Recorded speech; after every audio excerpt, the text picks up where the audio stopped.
So I've got a Edison guy, and I'm going to try and get some cables into the corners here and here and here and here. Pull it down, and that might help. Oh, I see what you're saying. And then hopefully in the... What kind of foundation does it have here? It appears to be rock and concrete. Some of it is different. We actually have rock and concrete outside, so there's been some alteration at different times. And I haven't had the opportunity to go to the museum down here. I think they have some pictures of what it looked like originally. It appears that there's been some modification to the structure of the second story. So that indicates to me that it had a little bit different roof design at one time. Mm-hmm. And probably when it was new, it had the a shake roof on it versus the metal that we have on it now. You got some holes in that roof. The holes were created here about a year ago. We had 100-mile-an-hour winds come through the area. So the old barn held up, huh? It held up. We lost about 5 or 6 of the roof panels, and that was 3 days of some very interesting weather. At nighttime, we would be in the house, and you could hear this bing, and these panels would fly off. And out of the 6 or 8 panels we lost, I think we found 2. Where they went to is anybody's guess, but they probably went down the roadway a ways. And you can see that this was built originally out of trees. These are not telephone poles, they're actually trees that were rounded off and skinned up and put into the ground.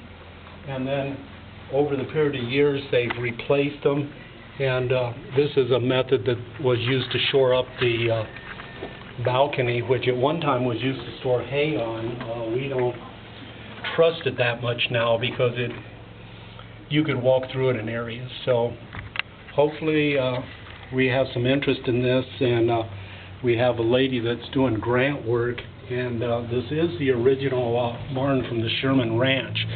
So if we can get some interest in this area, we might be able to rebuild this, or if possible, we'd like to rebuild it if it's possible. Otherwise, we might have to build a new structure. But if we build a new structure, we'd like to build it in the same design and shape as this, so that it looks, original and maintains the same flavor. Because when people see this barn, they see it for miles around coming down the hillside, and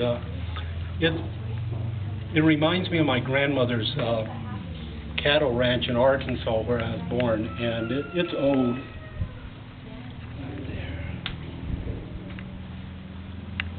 It is a really, really historical-looking structure, and it still serves its purpose. It covers the horses. And it's sound, so it's worth putting money into. We were told this would cost $300,000 to $400,000 to rebuild historically, but if we could get help and somebody interested, there are several people that have gone to the This Old House, and there's a TV program in Los Angeles, and we might be able to stir up some interest along that line. So how do people get a hold of Heavenly Horsehaven to make a donation? You can go on the web, heavenlyhorsehaven.org, and they have the PayPal and the donation, or you can send a letter with a donation to the street address. It's 38105 Sherman Way in Anza, California. Or they can call What's Gina. the zip code here? I have to look at the business card to tell you that. And do you take donations separately yourself, because you're not from this area? I don't take donations separately myself. Okay. What I do, everything. I work in Commerce, California, and I live in Covina. I spend several days a week down here. I approach people and have them contact Heavenly Horsehaven so that they get the tax write-off and everything. Recently, I met a gentleman that's in the spice business, and he's going to help us on a 3-month basis with garlic and flaxseed, which is a big expense for us. Wow, so there's ways people could donate materials they may not know would be helpful for animals. Right. We use supplements, and we buy 5-ounce bottles of garlic. Well, I'm going to be able to buy it in 50-pound bags now. Wow. That helps us in many respects because we're not throwing the little bottles away in the trash. We get it much cheaper, There you go. it's easier for us to handle that way. So we have, people can donate dog food, cat food. The dog food is used for just about everything around here.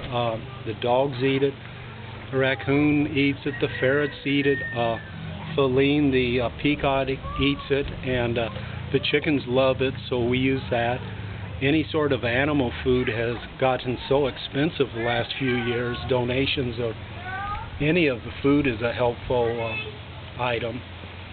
And then we always have, if people have had horses and don't need them anymore, if they have corral parts or something of that nature, we could use them. And we always put together any of the tack that they have that they don't need. We are constantly looking for, like last week when the minis become available, we were short of small halters. And we keep everything like that. We put it in a box and hide it and store it here. And it may be a year, but if we have something and it always rattles the brain and we say, we have one of those over here, we go look in the box and find it. And anytime we can save money on anything of that nature, it helps us because everything that is donated here is used for the animals. I make no money, Gina makes nothing, and it's a labor of love. Everybody here loves the animals, and you can tell by the animals, they always come up to you. I mean, every animal we have here just seems to have a peace and satisfaction. The peacock, we've heard that you can't train a peacock. Well, our peacock chases us all over the ranch. The dogs love us, the cat and chicken. We never have fights. It just seems that we raise them to get along with everybody, and that's what happens. People come down and they can see that the animals love each other, and they're in a good place here. And that's why I donate my time and labor. And so people can come out and visit also at the address that you mentioned before, right? Yes, they can.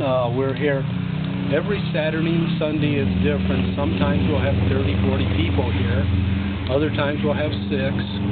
But if they want, they can call and make arrangements, and we will be here. And on Sundays and Mondays we're also here. And we, if you call us ahead of time, we can make arrangements that make sure somebody's here to introduce you to all the animals. And we love to have visitors. It's a long ways from my home in Covina. It's 100 miles, and I make the trip every week. And I've had neighbors that have come out here, and everybody, the first trip out is the hardest.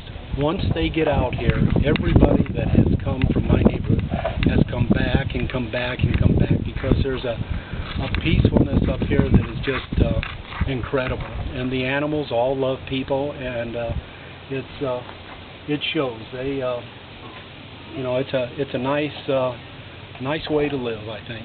Something that I was raised on a cattle farm in Arkansas, and I was away for it for years. And when we come back, it's just I'm going to die here. I love it up here. Awesome. Fantastic. Thank you so much.